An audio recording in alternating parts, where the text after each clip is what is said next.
नमस्कार, news today network के इस खास कार्यक्रम उत्तराखंड समाचार में आपका स्वागत है। आप देख रहे हैं उत्तराखंड की मुख्य खबरें। चलिए शुरुआत करते हैं हेडलाइन से।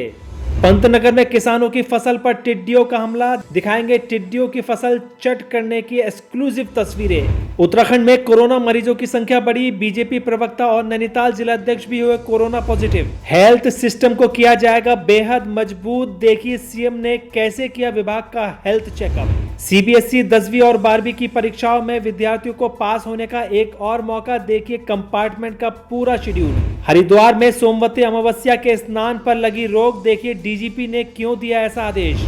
उत्तराखंड में साप्ताहिक बंदी पर नेता प्रतिपक्ष इंदिरा हृदयेश तिलमिलाई, देखिए क्यों कर रही हैं विरोध। काशीपुर विधायक के आवास पर राशन वितरण की अफवाह, देखिए पुलिस ने क्यों की बड़ी कार्रवाई। प्रदेश में आज भी रोडवेज बसों का संचालन रहेगा बंद, रोडवेज ने जारी किए नए निर्देश। अब खबरें विस्तार से। आखिरकार भारत के कई राज्यों में किसानों की फसल को बर्बाद करने के बाद टिड्डियों का दल उत्तराखंड के तराई में बसे जनपद ऊधम सिंह नगर के कई क्षेत्रों में पहुंच गया है।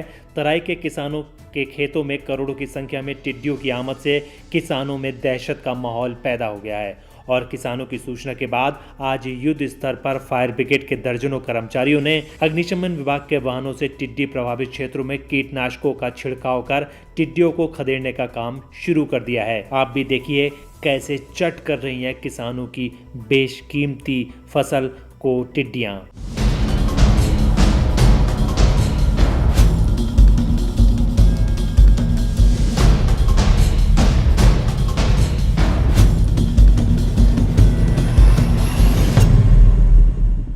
कृषि और फायर ब्रिगेड विभाग के कर्मचारियों के साथ ही स्थानीय प्रशासन के अधिकारी और कर्मचारी भी प्रभावित क्षेत्रों का लगातार दौरा कर रहे हैं। भाजपा किच्छा विधायक राजेश शुक्ला ने बताया कि तराई में टिड्डियों के लगातार बढ़ रहे प्रकोप के मद्देनजर जिला प्रशासन को युद्ध स्तर पर काम करने के लिए बोला गया है।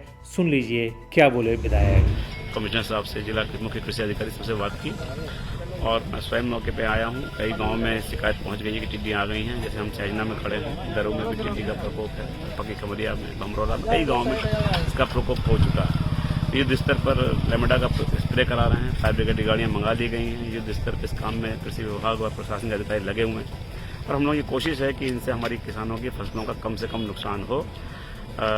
ये भी कोशिश की जा रही है कि हम ड्रोन मंगा लें, ड्रोन से इस काम पूरा का स्प्रे भी करना और निशान करने का काम कर पाएं। अगली महत्वपूर्ण खबर कोरोना से संबंधित है। प्रदेश में कोरोना लगातार पांव पसारता जा रहा है। अधिकारियों से लेकर नेताओं तक कई लोग कोरोना संक्रमित हो चुके हैं। पिछले महीने कैबिनेट मंत्री सतपाल महाराज के परिवार समेत कई लोग कर्मचारी भी कोरोना पॉजिटिव निकले थे, जिसके बाद प्रदेश भर में हड़कंप मचा हुआ है। अब हल्द्वानी से खबर है कि यहां 2 नेताओं की रिपोर्ट कोरोना पॉजिटिव आई है, जिसके बाद प्रदेश के नेताओं से लेकर प्रशासन में हड़कंप मचा हुआ है। भाजपा के प्रदेश प्रवक्ता और नैनीताल भाजपा जिला अध्यक्ष की कोरोना रिपोर्ट पॉजिटिव आई है, जिसके बाद आनन फानन में दोनों नेताओं को सुशीला तिवारी अस्पताल में भर्ती कराया गया है।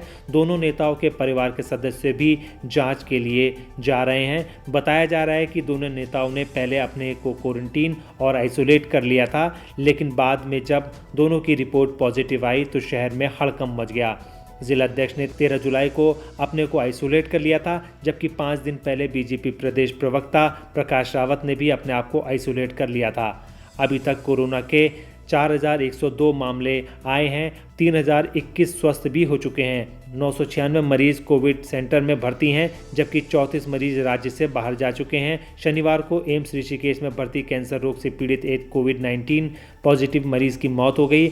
एम्स के जनसंपर्क अधिकारी हरीश मोहन थपलियाल ने बताया, मंगलौर रुड़की निवासी 52 साल का ये मरीज 14 जुलाई को एम्स में उपचार के लिए भर्ती किया गया था। खबर कोविड-19 से लड़ने के लिए हेल्थ सिस्टम को मजबूती देने की। मुख्यमंत्री त्रिवेंद्र सिंह रावत ने कोविड-19 के संक्रमण की रोकथाम तथा बचाव के लिए स्वास्थ्य विभाग और जिलाधिकारियों के साथ वीडियो कॉन्फ्रेंसिंग के माध्यम से समीक्षा की है।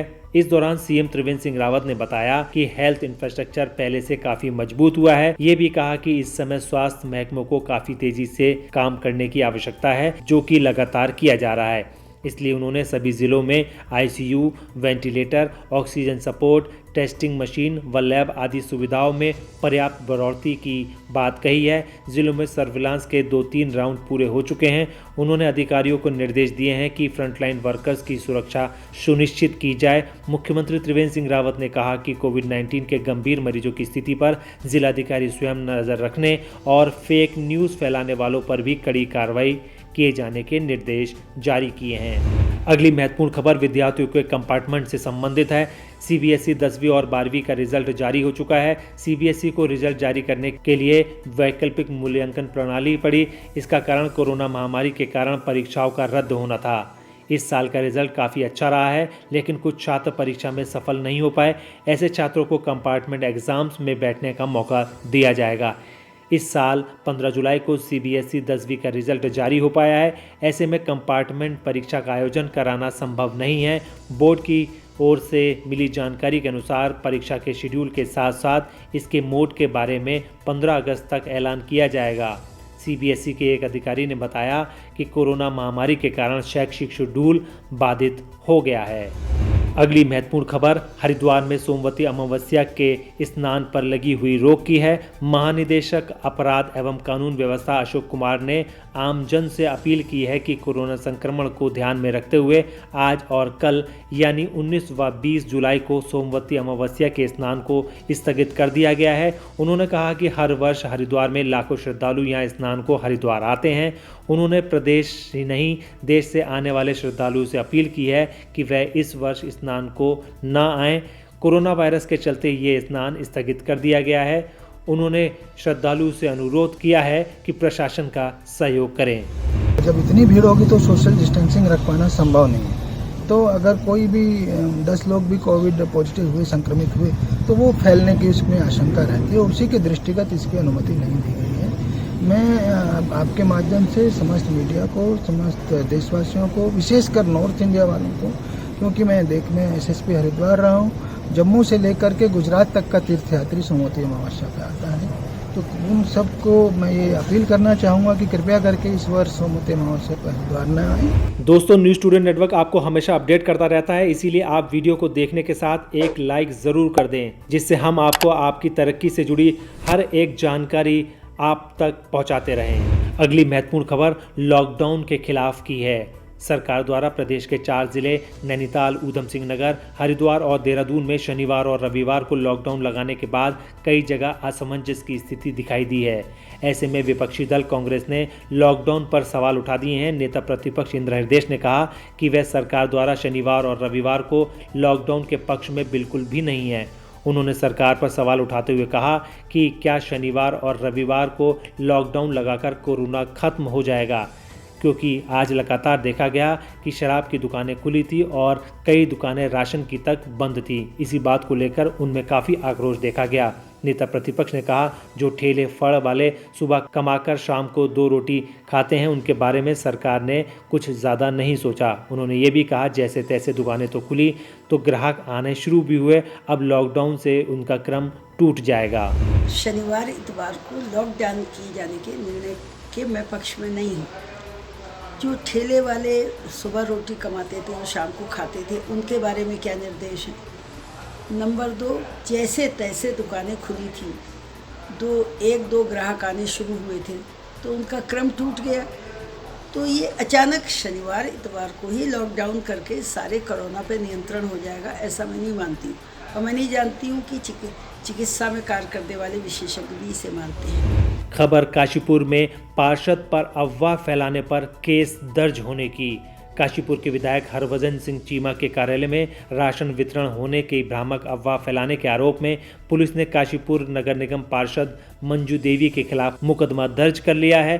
पुलिस क्षेत्राधिकारी मनोज ठाकुर ने यह बताया कि स्थानीय विधायक के कार्यालय के बाहर लगभग 150 महिलाओं के एकत्रित होने की सूचना मिली है। मौके पर पहुंची पुलिस को महिलाओं ने बताया कि पार्षद मंजू देवी ने उन्हें पर्ची दी है, जिसमें लिखा है कि विधायक द्वारा राशन वितरित किया जा रहा है। ठाकुर ने बताया कि इस तरह कोई भी कार्यक्रम विधायक द्वारा नहीं रखा गया था, जिसके बाद उसमें मंजू के खिलाफ मुकदमा दर्ज करने के आदेश जारी किए हैं और आपदा अधिनियम महामारी के तहत मुकदमा दर्ज कर लिया गया है। अगली महत्वपूर्ण खबर रोडवेज बसों के संचालन की है। देर रात गाइडलाइन जारी होने के बाद प्रदेश में लॉकडाउन कर दिया गया था।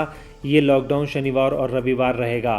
प्रदेश के 4 जिलों में देहरादून, हरिद्वार, ऊधम सिंह नगर व नैनीताल मुख्य हैं। ऐसे में उत्तराखंड परिवहन निगम ने भी 2 दिन तक रोडवेजों का संचालन ठप रखा। लॉकडाउन के चलते यात्री न होने की आशंका को देखते हुए रोडवेज मुख्यालय ने 2 दिन तक बसों का संचालन न करने का निर्णय लिया है। 4 मैदानी जिलों में लॉकडाउन होने का असर परिवहन सेवाओं पर भी दिखाई देने लगा है। रोडवेज के महाप्रबंधक संचालन दीपक जैन ने बताया कि प्रदेश में 2 दिन बस संचालन नहीं होगा। सोमवार से बसों को सैनिटाइज करके संचालन किया जाएगा, जबकि आज रविवार को भी बसों का संचालन बंद रहेगा।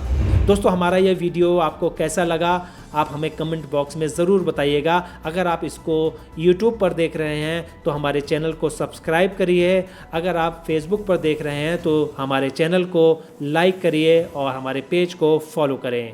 नमस्कार।